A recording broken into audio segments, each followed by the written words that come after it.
afternoon, good evening.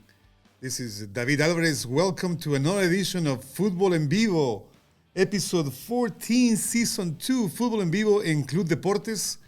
Yo soy David Alvarez y conmigo está Jorge. Yes. Jorge, how are you? How you doing? I'm doing great. Hey, exciting to be one more time here in Futbol En Vivo talking about football, what we like the most. And I think today we will be, of course, talking about what happened at Q2 Stadium with Toronto, right? That's the and we're talking about Austin FC as well. Next game will come with on the middle of the week with Chicago Fire. Yeah. And then we will touch bases with the Premier League and the Champions League as we did. And pretty much it. And I also touch a little bit basis on what happened with Vinicius, right? Yes, that's we big do need issue to talk right now. about that. Yeah, I think that will. Hopefully, we have enough time to talk about all those issues. We're gonna have a bilingual show. Yes. Today, so let's roll it. Yeah. Okay, let's good. Let's talk about Austin FC performance this weekend at Q2 Stadium. A win at the last minute of the game. Right. Sardis scored a beautiful header at the last minute when everybody, I don't know, most people were losing any hope that we could pull it off. Yeah. Right? Yeah. And they took a lot of shots. I mean, if you go look at throughout the game, I think they took 12 shots on goal. 13 by that time. Before the goal, I think they took 13 shots. Only three on goal. Right. Three on goal. So they were very aggressive. I mean, you could see it from the press box that they pressed a lot. They just didn't get that goal that they so desperately needed. And on top of that, they had the momentum because from the last game that Seattle game. I don't know which one we want to talk about first. Right. I would usually like to see the highlights from this game, but before that, we need to talk about what happened during the week in the previous game. Against Seattle. Because in Seattle, we had, the chicken of indecisiveness over here. We had, we bet, we kind of, I guess who was going to win. And nobody said that we will beat Seattle. Everybody thought that we would lose 3-0 to Seattle. Anybody even had a inkling of that happening, myself included. I mean, I didn't think, I didn't think that they had the firepower for it. But then I saw that they were lacking. Rui Diaz wasn't going to play. A couple of other defenders got injured and weren't playing either.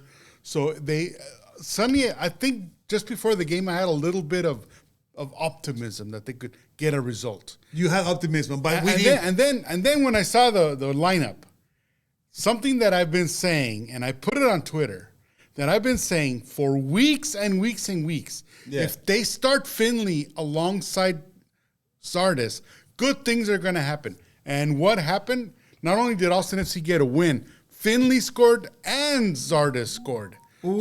So you need to be Nostradamus. I think so. Okay, Nostradamus, because I remember you talking about that very often. And I think we were right about that. I mean, we were wrong about what happened with the game. Yeah. But it was actually 13 shots on goal by Seattle against 6 of us, and 4 shots on goal by both teams. So it was pretty even shot on goal, but in possession, 60% Seattle, 40% Austin. And the precision of the passes obviously were better on Seattle. But a statistic that showed that usually a team will lose, right? Yeah. With those stats, you will lose, but they pulled it off. We pulled it off 2-1. Ethan Finley in the first one, and then Sardis, as you say, and Montero in the 79 Seattle tried to get. Seattle they tried to do Seattle. a get back. They tried to get back, but they couldn't do it. Yeah, they couldn't do it. And I was couple shots, easy shot they missed. Stuver having great saves. A couple saves, and they missed some easy goals. Jordan Morris when they reacted, it was a little bit too late when they were trying to react to the game, but because they should have gotten in the first half.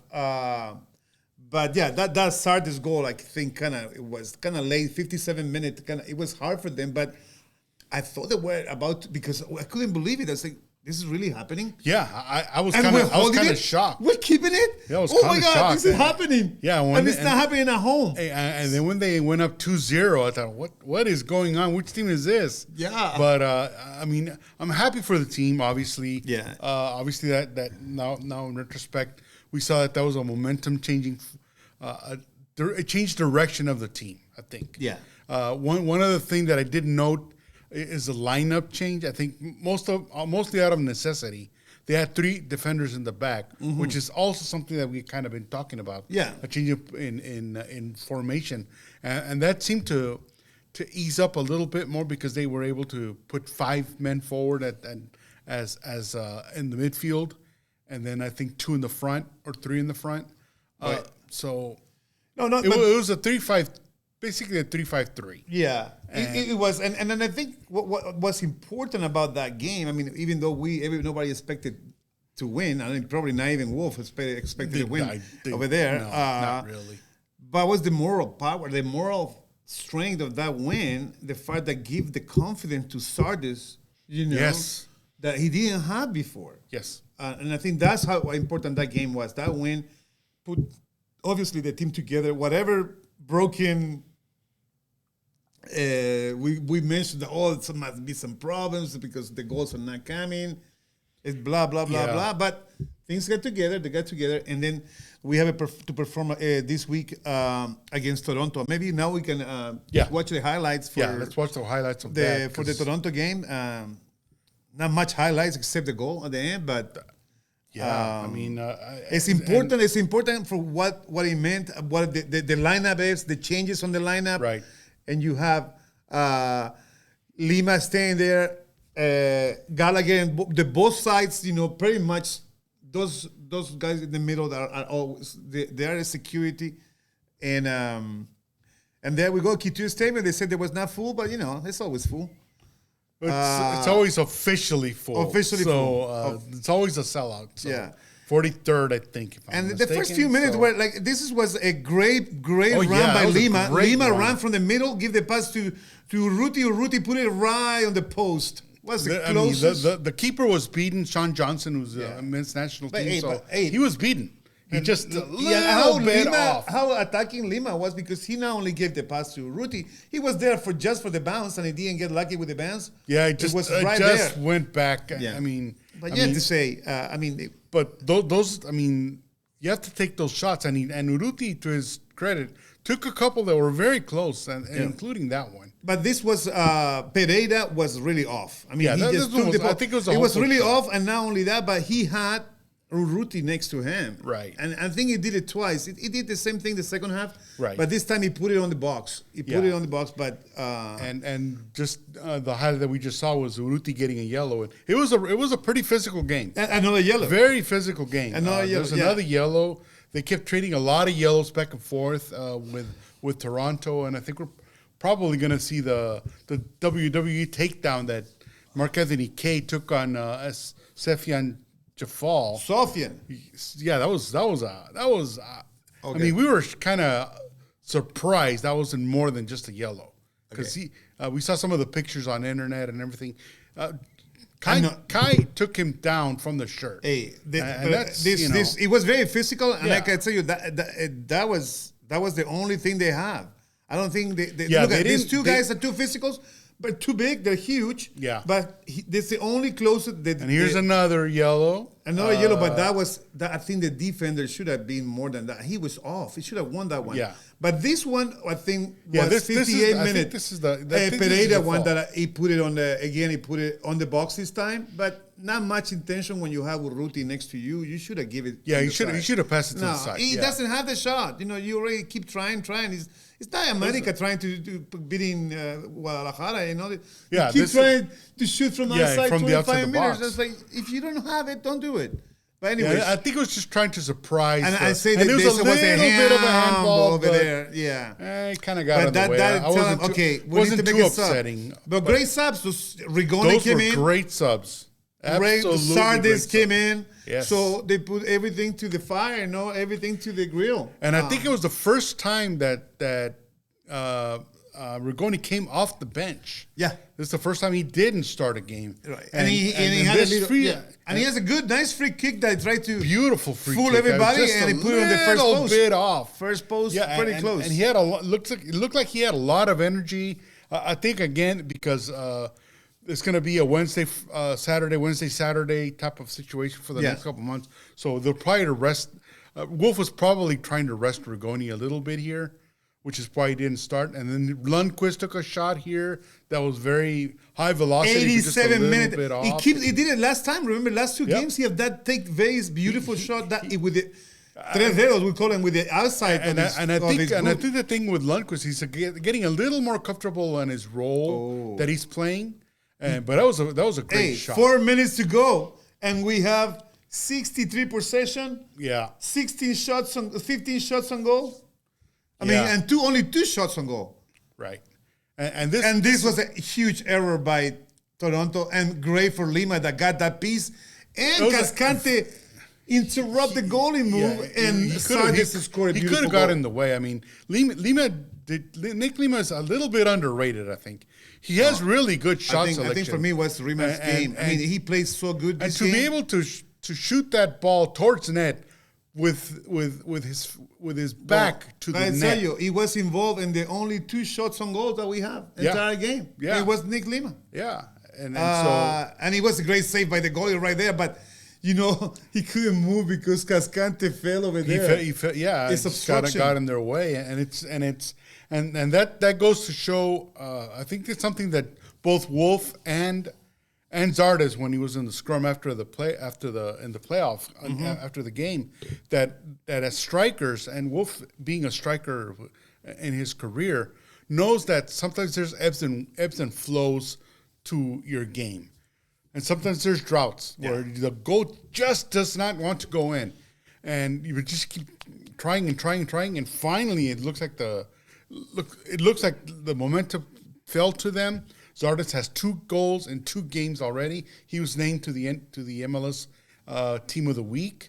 So very, very happy. I mean, don't you think it's a little bit too much to be called for the Team of the Week just scored 2 goals? But it's Team of the Week. Yeah, it's for 2 weeks. That's what you mean? No, it's the same week. For 1 week. For 1 week. For 1 week for the 2 games. For the 2 games. Yes. Okay, gotcha. Yeah, because he only had 1 touch and 1 goal, and that's all he had. Yeah. Right. So it's hard to say, hey. Yeah, but this counts. The other one. Okay, gotcha. That makes sense. Yeah. I mean, even though the goal was beautiful, but the timing was great, and I think Wolf was in the conference was really happy about it, and very happy. Yes. But we knew, and I think in the program last show with Eddie, we talk about it, and I say, well, if we're gonna get a point, we're probably gonna get a point against Toronto because they're in the bottom of the league. And they're not a good league. And Eric say, hey, they're gonna beat it. We're gonna get the 3 points. And I say, we're gonna tie that game because I'm so skeptic. And guess what I say? I say that Sardes was gonna score with a header. And it's interesting what a little bit of momentum does, because we were in dire straits. I think both the team and the fans and even the media was a little down on them. So, they hadn't won in 9 games already? Right. And suddenly they're in a 2-game win streak. 6 points is a lot. It's a lot of points for that. And also that really, frankly, like you said, out of these 2 games, I only expected a tie for the Toronto. Exactly. Game. But to get 6 is big. But it's even huge. though we say that when we argue with Eric about, hey, I think we might have won this game with Toronto because of the support of the supporter section of the Austin fan is such a key when you are in Q2. So it's always a factor, no matter how bad the other team could be or how good the other team can be. The ambience, the support that you have at Austin, is you cannot compare it, and it's really affect the development of the games. Yeah, and it's something that it could have been a little bit problematic against FC Dallas. It could have gone downhill because God bless Jesus Ferreira, but to celebrate a goal on your opponent's supporter's side, that could have gone badly. It went a little bit badly. At least it's not Vinicius talking to the. That's where I was getting to that.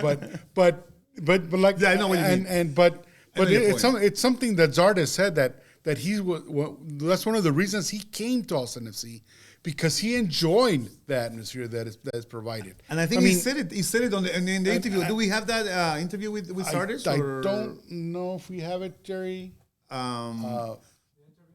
Yes, let's see if we can get that interview with Zardes here. Yeah, because he said it pretty clearly. Yes, and he was pretty confident in the interview, and I think we will see him. I mean, express the feeling to be at home. Yeah, like he feel like he wanted to feel at home, and it didn't happen, before these 2 goals. Yeah. But okay, let's go ahead and go to the highlights here. Yesterday we talked about, the importance of winning here at Q2. You talked about the importance of getting momentum from all that. How do you feel? I mean, you scored again, and we talked about, that big breakthrough as well. Yeah, it's an amazing feeling to score my first goal here, for Austin.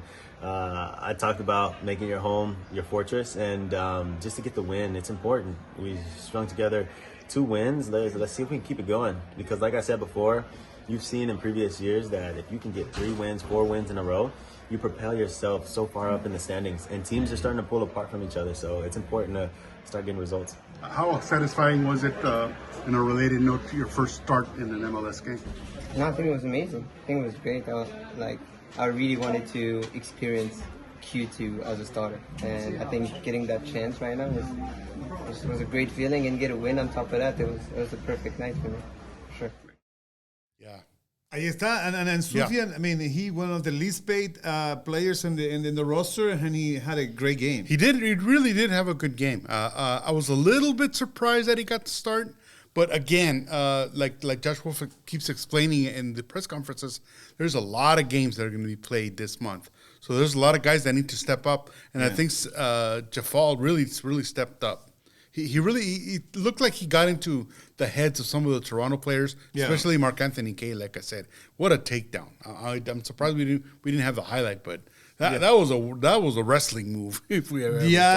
And it was. I think there's a couple good pictures there that I've seen. Yeah, that's the picture. Yeah, that's that's a picture that tells you many things, right? Here's the takedown. I mean, look at that. He took him off his feet. Oh my God! He took him off his feet. But how is that only a yellow? I mean, I'm a little surprised, and the game was really tight. It looks like a wrestling match. It looked like a wrestling match, and then he just pulled him down, got a little bit of a scrum there, but it was, it is what it is that the referees didn't call it. Yeah, it didn't call it. But the important thing is we got the 6 points. Yes. Sardis got the confidence that he needed. He has 99 goals, I believe, right now. So it's going to be. He's got 100 now. He got 100 now. He's got 100. So I was right with my. We looked it up after the game. Yeah. Trying the statistics, but yeah. So so 100 goals is such an important milestone for him, because for any forward, but for most forwards, right, to reach that point, probably he was pretty nervous before. In 11 years, I think. Yeah. So it averages about 10 goals a game. Yes, in the MLS, really he have two over 200 in another league in total. But But what I'm saying is just important for him to score and get to that level, get to the hurdle that mentally you have, and move on and be part of the team. Like he said, now things can move really quickly. You can be in the bottom of the league one day, and the next week suddenly you're in playoff. You're in the playoff league, like right now happened with those 6 points, right? So it is a very interesting league, and now is the challenge. The challenge: can this team, with all this move, you gotta say that the team has been more flexible. The substitutes were effective, even though people did not have it. I was in the stadium and say, we need those numbers that we have here: 63% possession, 15 shots on goal. They need to be we need to be able to score a goal. Maintain that. Yeah, they need to maintain that. But we need to score the goal. Yeah, and we did. And I was like, oh my God, we did it at the last minute. And it was a special place. A special moment for the team. Yeah. And it was the second goal that Austin FC scored in extra time this season for a win, with Will Bruin, the other goal. Will Bruin, yeah. And so they're trying to bring that mojo from last season. And then now we have Fagundes healthy. He's ready. He Drusi probably had will a be- couple minutes here and there. And- Maxi Ruti did not travel to Seattle. I think he was a little bit injured or under the weather. I'm not really sure, but he didn't travel. But he did play again against Toronto, so he looks pretty good. Yeah. So it looks good. What do you think about overall? What's going to happen? Because now, feel like the team, the players, there was a lot of pressure on them. Yeah. Until this week, this last 2 games. Yeah. So right now, seems like the pressure is a little lifting off. People seems like the locker room is not broken anymore. No, I don't think. If it ever was. One thing that there never was, because one thing that was interesting to me, I'm trying to remember his exact quote of Zardes, is that somebody asked him about if he sees the social media criticism, and he says he really doesn't. He probably does, but he says he doesn't, and all he really cares about is what his brothers in the locker room think about him. Yes, And that is so important. And his coach. And his Right, coach. and his coach. And everything. But the way he said it, the maturity he said it, Yes. it made me feel very comfortable. It's a guy with experience. It's somebody with a Yeah. lot of experience. The Yes. way he said it, it's like, come down. I mean, we have a long way to go. Yeah, a long way to go. This is only the 14th game. And so- this is going to bring, and the fact that people say he's at home now, he's not going to be criticized. And Rigoni didn't start this time. He which turned the is, corner as well. And he's playing better too. So things are good, but I mean, they look great. I mean, the scores look good, but I still have a lot of doubts that this team is going to qualify for the playoffs. I think they'll qualify again. I think they will No, qualify, no. but they're not going to go very far. No. I think maybe they'll sneak in at maybe seventh or even sixth place. Yeah. Because they got so far behind at the beginning of the season that even with a little bit of momentum, they probably won't catch up to the top echelon of the standings. So it's going to be difficult to play at Seattle again with them in their mind that they lost at home. Yeah. So they got a little bit of revenge. LAFC is LAFC. Portland is up there again with their difficulties. So there's here's the standings there. St. Louis, I've already beaten Austin, and now they have to play them at home, and they haven't played them in their home yet. So San Jose strong. And then you have to think about that. The games coming up are important. They're very important. All the games this month. Like Zarda said, this is about the time that teams start to separate themselves. The bottom of the league and the top of the league. Yeah, and I mean, to be honest with you, I think we were pretty lucky with Toronto. Even though we can talk about a great game or what happened, but really, we didn't believe we can win at Seattle, and I didn't believe we could win it here. But I didn't expect Toronto to be so bad. Yeah, I think so subpar. I mean, none of their DPs, neither one of their DPs played. Michael Bradley didn't play either. So they had a lot of missing people. And the people that were playing, they were awful. I mean, it's just physical. There was no attack, but really. You didn't see any passes, 2 or 4 passes. Yeah, there was no offense, really, coming out of Toronto. Yeah, it was awful. It was awful. So that's what I'm saying. We cannot sit in the cushion right now because the team weren't that good. And Seattle wasn't fully equipped. They weren't a full team either. I mean, but it's good for the team mentality. It's good for the wins. Are always excellent. Yeah, goals absolutely. are more important than anything you can say that would have happened or would not happen. Right. Right. But now we're coming on Wednesday, and we have a new game. Another first match between us and an MLS team. This time it's going to be Chicago Fire. And Chicago Fire was Josh Wolf's old MLS team. He played most of his career there, so it's going to probably be a little bit more meaningful for the coach to face his old team. And also recall it something we didn't mention that Josh Wolf did mention in his press conference is that the Toronto game was against one of his old mentors, really, Bob Bradley. Yeah, and so he was able to in Chicago. Yeah. Yeah, he started on Yeah, playing he's on Chicago. part in Chicago, so there's a lot of familiarity there. Yeah. So Any prediction? You got your chicken of indecisiveness is right here, so don't forget about it. right. So you need to have prediction two Well, games quick because we don't have. we need to Before I talk- make the prediction, Okay. do we have the Eastern Conference standards, Jerry, available? Real quick. If not, I can look it up real quick here. But because you're gonna talk about to Chicago. me, yeah. Before I make my prediction, Yeah. I have a pretty good feeling that Austin FC is going to win. But right Chicago's at the now, bottom. Chicago's at the bottom. Yeah, they have 15 points, which they is- have 15 points. The Eastern Conference is a little bit stronger. Three than- wins, 4 ties, and Right. 6 losses. Yeah, so So it's not a very consistent team.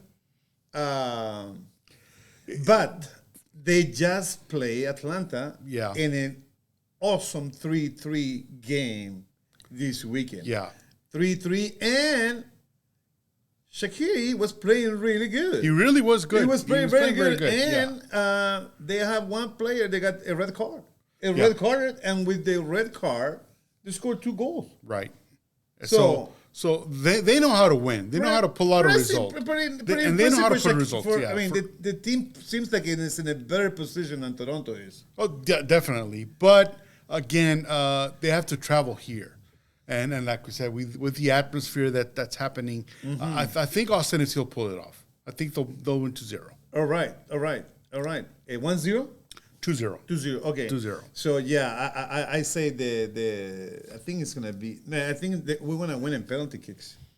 You think so? It's going to go to penalties? It's gonna go to penalty kicks. That'll be exciting. They're always exciting. they're Penalties starting to get exciting, so that's my good. favorite. They're my favorite. Yeah, So absolutely. Hopefully we So- can see some winning in penalty kicks. And the next game is gonna be Houston, right? Yes. In Saturday? Houston, yes. In Houston. In Houston. So, Man, so what would be your prediction for that game? oh man, I mean, Houston's another team that's really hit and miss. They don't like us, you know. So they don't. The apart supporters from don't like the, it. the no. supporters don't like us. The team doesn't like us. The city doesn't like us. We don't care. But I mean, the Twitter is just there's 3 or 4 guys that are just obsessed with how bad Austin FC is. And how Oh, terrible that's they good. are. I mean, those people But, usually there. when yeah, I talk- it's usually the same ones, Don't and worry you know about who it. you are. Don't but- get into social media because sometimes you start to believe Yeah. stuff. Some stuff is not true. Yeah, and suddenly we are above Houston right now in the standings. Yeah. So that's going to be, and it's going to be the first Copa Tejas match that counts. The others, because of the uneven number of games that were going to be played against Houston and Dallas, the first matches between those 2 teams didn't count for Copa Tejas, but this one will. And it's going to be interesting because Houston is a little bit better than they were last year. Hector Herrera's playing a little bit better, but they're still inconsistent. Yeah, Their defense isn't all that good. And the MVP, Hector Herrera cannot do everything. He needs help. Yeah. You know, and so you think Austin's going to win that game? I believe so. Wow, Another so 2-0 game. 2 wins. So now it'll be a 4-game win wow. streak. There's Yeah. no chicken of indecisiveness None. over here. No, Man. I Okay. think they turned the corner. Man, I'm the only one that think differently. But yeah. Really? Okay. No. I don't. I mean, I thought we can win one of them, but I don't know about the Houston one, especially in Houston. I would say that would be a tie. It could I be think it's a tie. that so could I win win come the into chicken of place. indecisive. It's going to be Yeah. a tie Yeah. on Houston. That's my call. But And the reason why I think is, and I think it'll be a good segue to what we wanted to talk about in Vinicius, is the crowd support.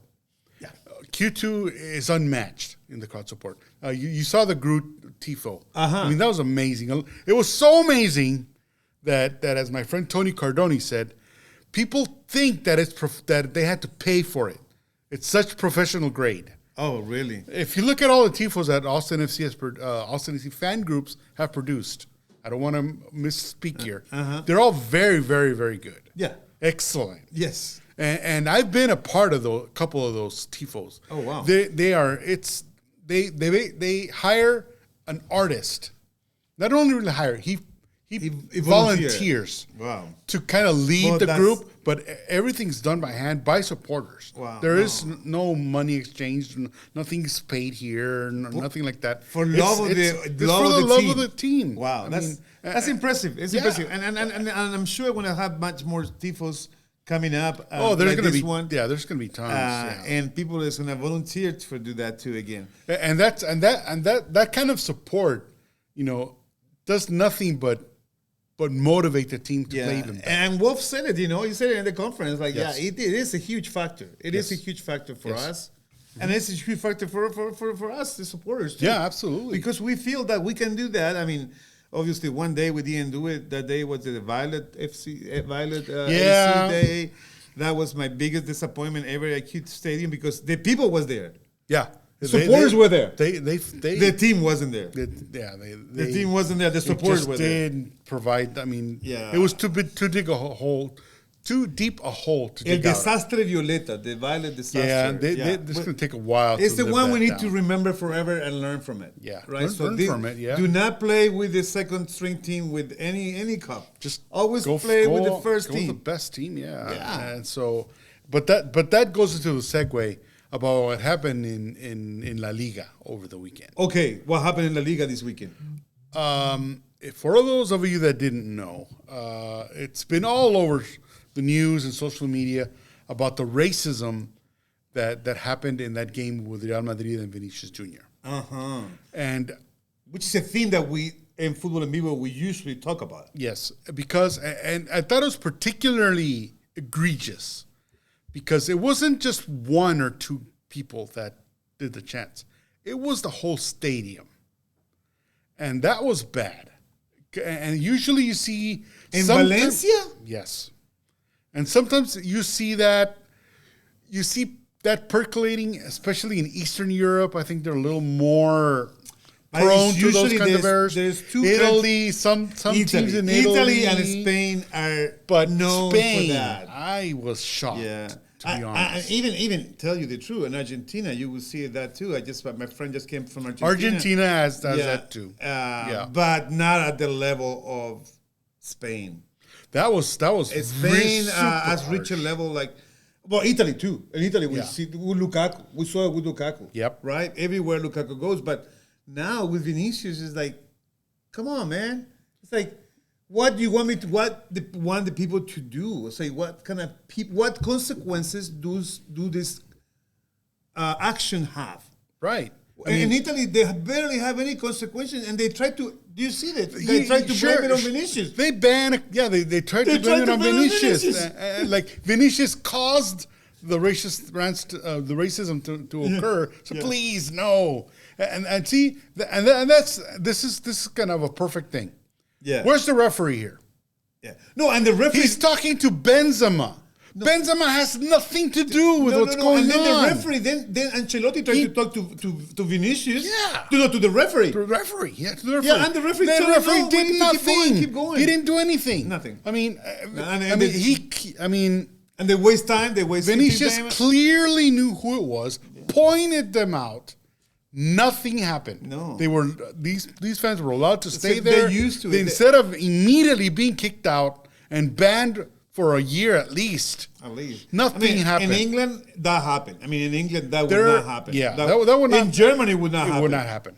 No. In Germany, it would not happen. But And let's be fair, in most leagues in Europe and here, it won't happen. it won't happen. But in when Spain it does, and Italy. it needs to be stamped out. I mean, look, what's the referee trying to do here? Console him? No, he needs to act against what's happening, not against the player. Yeah. I mean, I don't And understand what's going on mean, here. I would kick everybody out of that. I would have suspended the game myself. Yeah, I mean, obvi- but what is If you being can't done? control the crowd, just stop the game.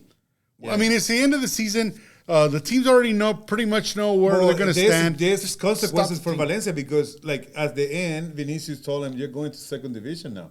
Yeah, Right? and that because there's chance that they might go to second division. They And there's a still chance have that Real Sociedad stay on top of Real Madrid. Might be on top of Real Madrid. So there's two important games coming up. Yeah, and so that's probably had a little bit to do with why the fans reacted like they did. they're probably the fact that they probably haven't been happy all season. If that happened, it's because the people are like that. You know, people. But like they just have that. I mean, it's sort of like that's the monkey. It's the monkey. It's a monkey chance. And I think it's. I remember mostly, when they used to send bananas. Remember and and I think and they pick and choose who they want to attack. Neymar doesn't suffer this kind of stuff. He did. At least recently he hasn't. But he has not. He's just a different person. He handles it differently than Vinicius. Yeah, because he also is pretty mixed race too. You know? It's like, but he's probably a little lighter skinned, so that probably has something to do with it because both Lukaku and Vinicius are a little darker skinned. Exactly, that's what and that opens the door to these racist fans to attack them even worse. And that's just, I mean, it's just with the natural. Like my friend was saying when he went to Argentina. And the way the kids were saying those words to the players, the kids, they were using not probably the same words of the year, but similar because they were saying it because the kids learn from watching their dads or their dad's friends, other people around them. I mean that it's not nowadays. We shouldn't even mention it, but. Sadly, this happened right now at the end of the season, an exciting season in Spain with a new champion, with Barcelona on top. It distracts from that. Yeah, it's a distraction for everything. Yeah, for everything. Why do we need to be talking all the time about the same stupid thing? It's like, dude, grow up, have some consequences. If you do something like that, the league is responsible because Spanish is racist. Spain is racist. That's what Vinicius. Which is true. That's true. Like that's what I was going to mention. That Vinicius said it wasn't just this game. No, it's the league. It's the league. The league is like this, and France is probably also a little bit like this. I think they're more. Yeah. They're not as racist, but they're more troublesome.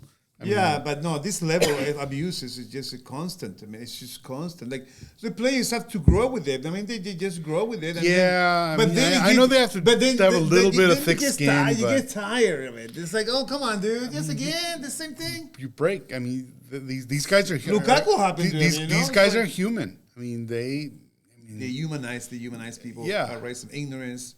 Yeah, and fake news. Pretty much fake news. Like people. Like just talk, and and that's what they want to leave you and hide without reasoning, without making a critical analysis of the situation, without being a human being. You know, people is not being a human being, just being. And sometimes us as media and fans sometimes forget that they can just they're supposed to take. The abuse and really you're supposed to take the abuse. It shouldn't be that way. No, it shouldn't be that way. They should be treated more. But let's talk about things more happy that they have to do with before we have any time and when we have time for the Spanish show. But we need to touch a pretty quick basis with the Champions League and the prediction we have last week. Yeah, Champions League is on. Premier League is over. Pretty much. Yep. And the treble. For Guardiola and Manchester City, it's in play. It's in play. It's coming up, right? We have, Manchester City in Istanbul, the Champions League final against Inter Milan. It's gonna be a great game. Probably the best teams of this league, of the Champions League. Right. Yeah. At this moment, though, we can see that Manchester City is a stronger team. They have too many weapons. There's too many weapons. We have Haaland, Alvarez, Foden, Richard Mahrez, Bernardo. You name it. They take players from anywhere, and they De Bruyne, Walker. Everybody contributing the team. And they contribute. They're not just standing around doing nothing. And you show with the game with Chelsea, right? When they come with Chelsea, they play with a total alternative team, and they still win the game. They still won the game. 1-0. Beautiful goal by Alvarez. But at the same time, you see that Inter had a game, very important game, playing with Napoli, and they lost. They lost 3-1. They don't have, and they were actually. It could have been easily 5-1. Yeah, it was because bad. Napoli totally game. Dominated them. It was a bad game. Yeah. It dominated. And Napoli, even the Napoli players were unhappy to leave the field because they want to score more. And Napoli having won Serie A already, they probably Right. didn't put that much effort into. No, they did. The kid, they won. Did you see the kids when they sat the one in the? I meant as a team, not the players themselves. The players gave it all. But definitely, but the team, the coaching staff, they just took it easy. But definitely, At this point, I see that Manchester City is going to win the treble. Yeah, they're going to win the treble. I mean, it's going to be hard for. Maybe. Predictor. The predictor. Well, the final. Man, it's a long way again because I'm not going to be here, so I need to predict it. You're going to be in Chile. I'm going to Chile, so I won't be here in Austin. Man. So I'm going to say it's going to be a 4-1. 4-1. I was going to say 3-1. 3-1. Okay. 3-1. Couple of the brace by Holland. I think he's gonna. He's ready 4-1, 3 by Holland and 1 by Alvarez. That's probably, yeah. I mean, they are so prepared. Although Richard Matt is going to be mad. They're so ready for this game. I mean, and they're prepared in the sense that since they won the English Premier League, they don't really have. They can take a little bit of a break, so they're going to be much fresher against Inter. But they don't have many. There's not many injuries. They don't have many injuries. They also have the FA Cup against Manchester United. That's going to be the big. That's probably going to be a little bit more competitive than the Champions League. I think so. But they're still going to win that too as well. And so it's good to be a Man City fan right now. It's good to be a Man City. Yes. That's why I'm wearing a Blues jersey. Yes. Right now. I thought I was gonna get the Alvarez one, but I got the. You got the generic one color one, but yeah. Maybe when I go to Chile, I'll bring the Alvarez. Oh yeah, from Chile, that would be interesting. Yeah, I heard they're cheaper over there. Probably. Yeah, they have more business with China. But yeah, usually I got the last Chilean jersey. I got it in Chile with my cousin. Yeah, Luis. But yeah, definitely that's gonna be a great game. Manchester City is dominating everything, and it's all because of. One name is Pep Guardiola is the best coach in the world at the moment. Down. I mean, I don't know if there's any doubt about it, but if there's any doubt about it, you just can look at the numbers and see how many wins he had all these years. I think it's the 6th championship for Manchester City in 7 years that he's been there, something like that.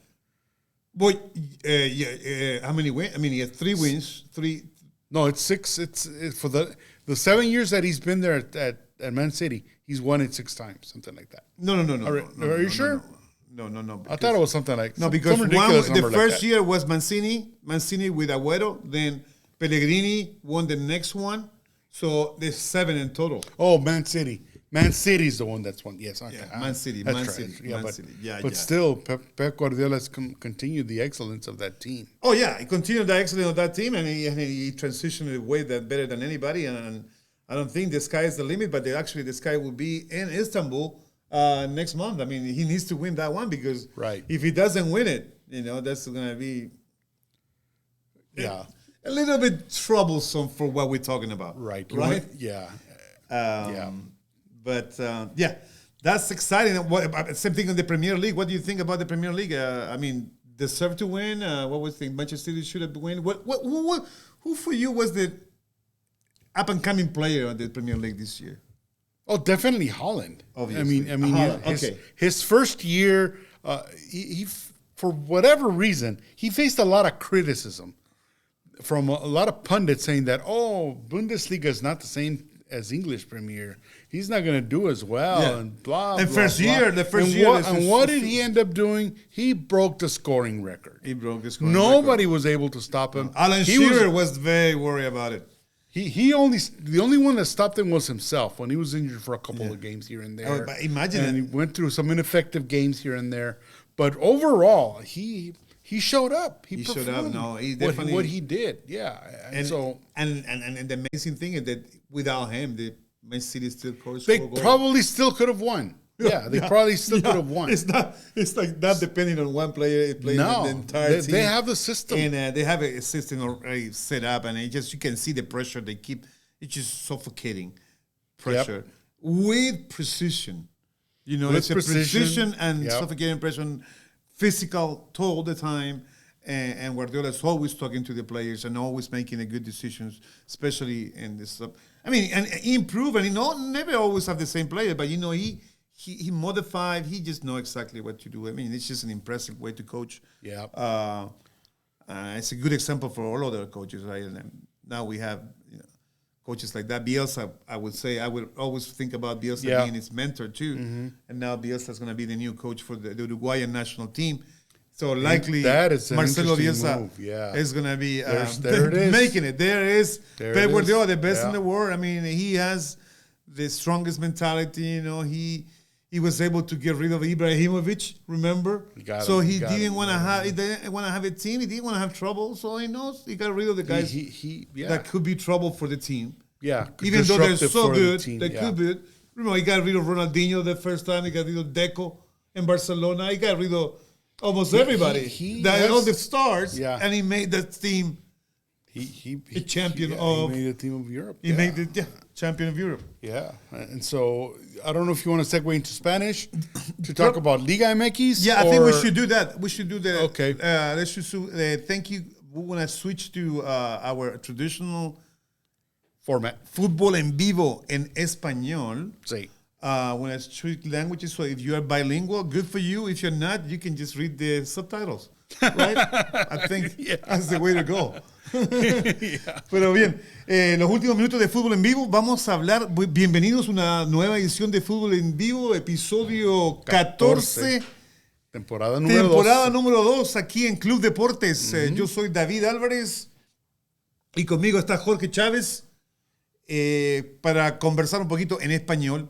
De lo que ha pasado esta semana, sobre todo en la Liga MX, pero también, no sé si queríamos repasar de nuevo lo del Austin FC. Yo creo que ya se mencionó, ya se mencionó, pero como lo que sí cabe mencionar es que los dos partidos, ya habíamos platicado de ello también, no pensábamos que iban a ganar ni uno ni el otro partido. Exacto. Iba a ser un empate quizás con Toronto, pero se ganaron los dos partidos en un poquito de... La única que adivinamos correctamente que fue que Sardes iba a hacer un gol de cabeza.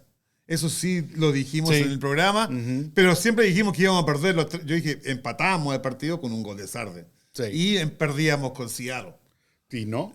Obvio. Al contrario, fue el cabezazo de Sardes fue la diferencia. Fue últimamente el gol que le dio la victoria a Austin FC. Y el gol que hizo también en Seattle. Y dos goles de Sardes. 2 goles de que nadie lo hubiese predicho hace una semana atrás. Pero porque hay que ser francos. Sardes no se veía muy... Tenía la pólvora mojada. No era falta de confianza, sino frustración. Que no entraba y no entraba y no entraba. Tenía la pólvora mojada, decíamos en español. Tenía la pólvora mojada. Trataba de pegarle, no tenía técnica para pegarle. Estaba nervioso. Yo creo que era muy importante el hecho que no había tenido los 100 goles todavía y esa presión de no hacer goles, y tener todas las oportunidades y no meterla. Yo creo que puso mucha presión y estos 2 goles significaron, yo creo, un alivio. Y él mismo lo dijo en la entrevista, ¿no? Un gran alivio que siente porque... Y es algo, y algo que Josh Wolf mencionó que le va a ayudar también mucho a Sardes es no pensar que simplemente porque está en la banca que no va a producir. Los dos goles que produjo, el primero contra Seattle fue como titular y el gol contra Toronto fue como sustitución. Así que él puede entrar y hacer una diferencia en cualquier momento, ya sea como titular o como sustituto. Y eso va a ayudarle mucho a la confianza de Sardes en saber que él puede contribuir. Sí. Y la confianza para todo el equipo, ¿no? Porque el resto del equipo tenga confianza con él y la ciudad se identifique con él. Y creo que nunca sus compañeros nunca perdieron confianza de él. Siempre lo apoyaron, siempre sabía que tarde o temprano iba a entrar el balón y lo hizo. Quizás los medios de comunicación, especialmente los fans, los hinchas, un poquito de criticones, pero ellos se van por lo que ven. Por lo que ven. No ven lo que está pasando en la práctica o lo que platican, la planeación y todo eso.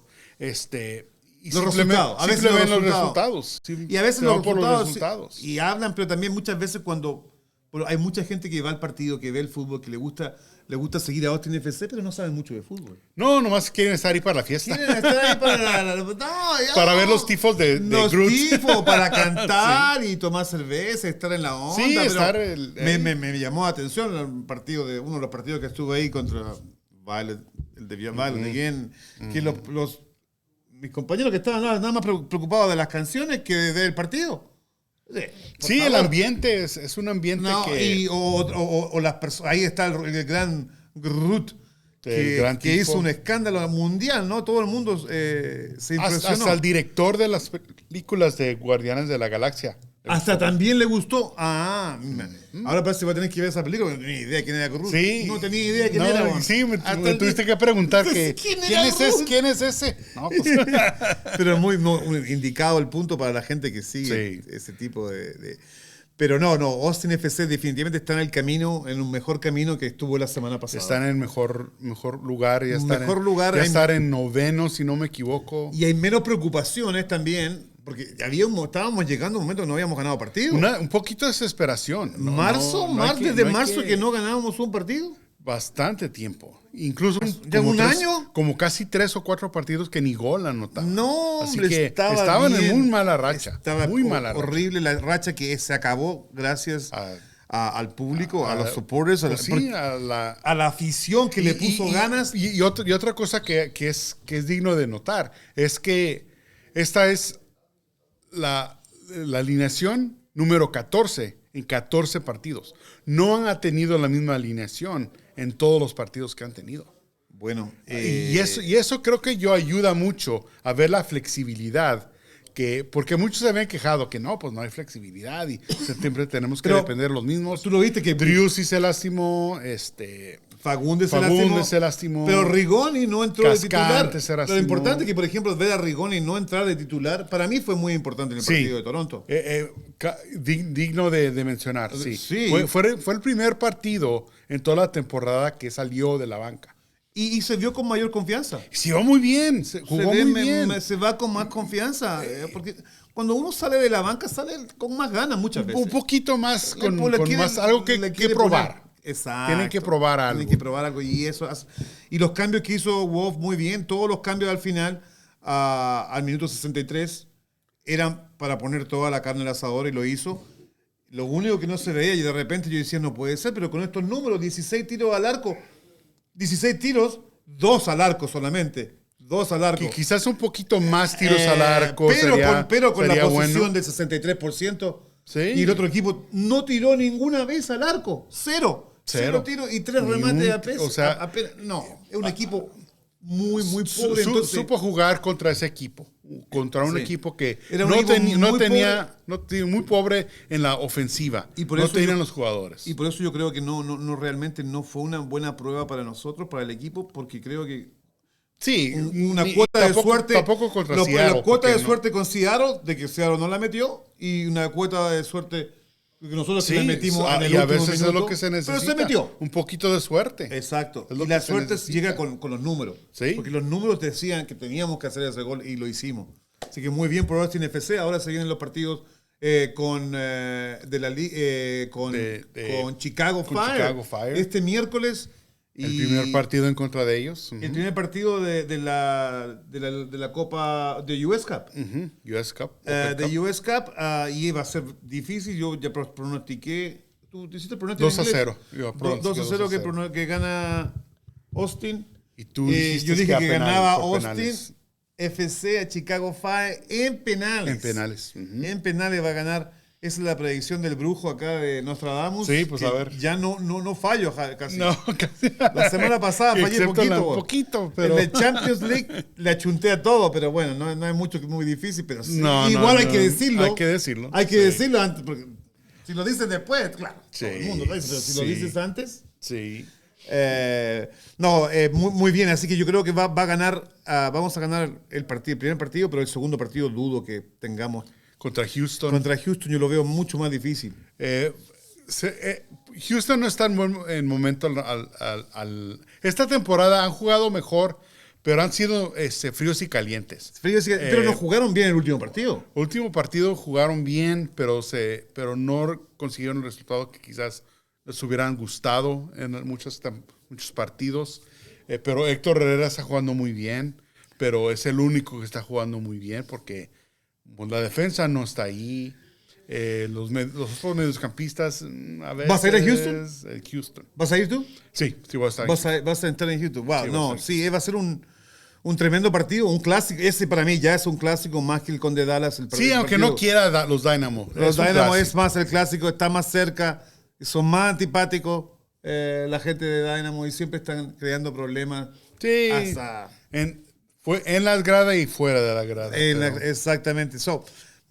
Le deseamos lo mejor al equipo. Ojalá que se mantenga la racha positiva de Austin FC esta semana y que las predicciones de Fútbol en Vivo sean correctas nuevamente. Sí. Nos quedan 5 minutos, pero vamos a tocar rápidamente la Liga Mexicana. Liga MX, Liga MX. Tenemos los playoffs. Los playoffs acaban de jugar 2 partidazos. Tuvimos a Monterrey, que iba primero en la liga, pero perdió con el quinto con Tigres. Poco controversial, con Tigres, creo yo. Pero ahí estuvo. Y luego tenemos la gran diferencia, que un partidazo que en realidad jugó América contra Chivas en México, en la Ciudad de México. Un gran ambiente, ¿no? Que se vio en el partido. Sí. Dicen ahí que no sé, que el gol de Tigres no fue, bla, bla, bla, pero la cosa es que ellos están en la final y siguen.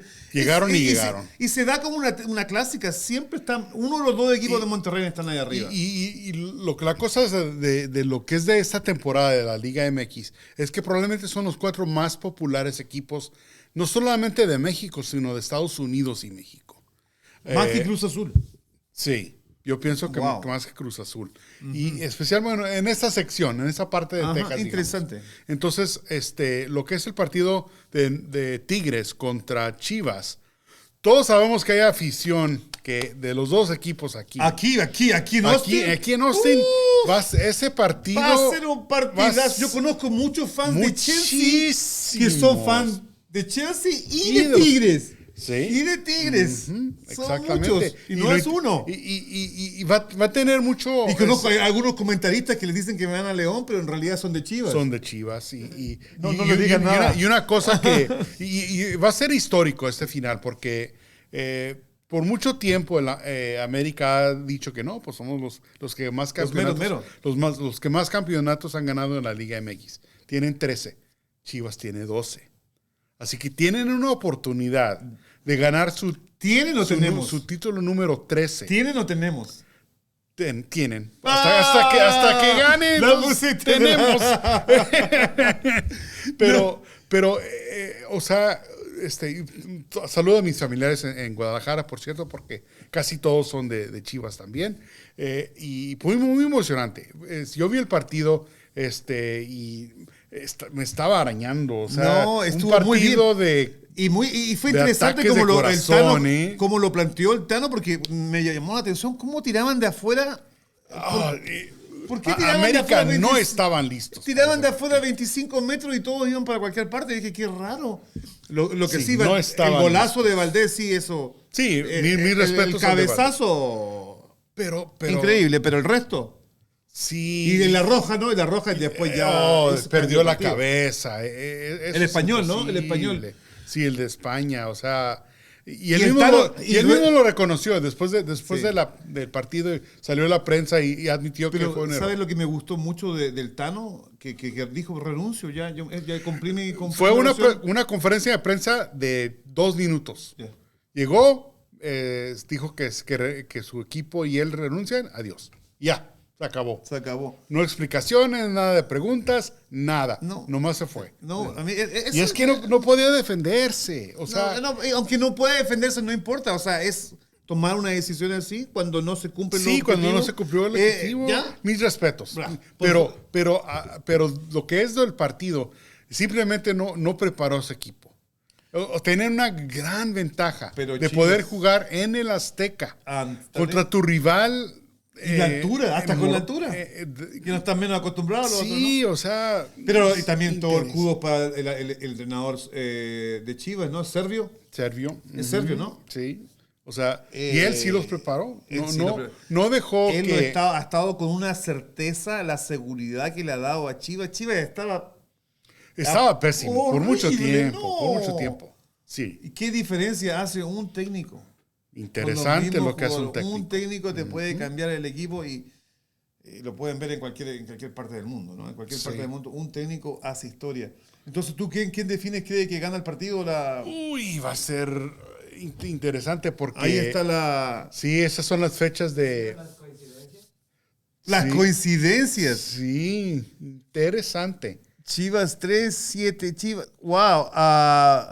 Final de vuelta, 28 de mayo, 29. O sea, ganaban por el mismo global. Tigres 7-3. Pero el equipo de Tigres, yo creo que de esta campaña no es tan fuerte como antes. Yo creo que Guiñac no creo que está jugando tan Ya bien está viejito, como ya. antes. Nahuel Guzmán siempre Pero siempre figura, es una figura, es como la columna. Es una figura, vertebral. pero ay, Dios mío. O Es sea, que Nahuel, es fácil perder la cabeza con ese muchacho. No, pero no te preocupes, lo que pasa, ¿sabes lo que significa Nahuel? ¿Qué significa Nahuel? Tigre. ¡Tigre! Nahuel Claro es tigre en mapuche, en Mapadungún, el idioma que se habla en interesante, Chile, porque en es de Argentina, ¿verdad? Sí. Es de Argentina. Sí, y sí. Nahuel es muy común, pero Nahuel es tigre. Es muy común el nombre, sí. Sí, muy común el nombre. Nahuel Huapi, la Así isla que la isla del tigre. nació para jugar con los tigres. Ay, no, ¿verdad? por eso usted tenía el mismo nombre. Pero la final va a ser... Siempre es muy emocionante. A mí, o sea, cuando tengo que comparar con la Liga MX, con las finales contra MLS, es lo que a mí siempre me gusta. Que sea un partido de entrada y de ida. Siempre me ha gustado ese formato. No de un partido de eliminación, porque te da ese tipo de emociones. Entonces estos van a ser ida y vuelta. No va a ser como la final de la Champions League, que va a ser solamente un partido en Estambul. No. Y a mí me gusta eso. Creo que a la afición les gusta eso. La emoción de, ok, ganamos tal equipo, tenemos que defender. No como cuando juega Boca River contra River Plate, porque tienen que ir a jugar a España. Sí, recuerdo. No, la final de la Libertadores. Y se llenó de todos modos. Se llenó el estadio. Pero o sea, muy lejos, ¿no? Sí, lejos de otro continente, pero bueno. Otro mundo para que no pelearan, porque eso sí que pelean allá. Oh, sí, fácil. Y eso que son del mismo barrio. Pero bueno, estamos listos ya. Excelente. Yo creo que tocamos casi todas las aristas, los puntos importantes.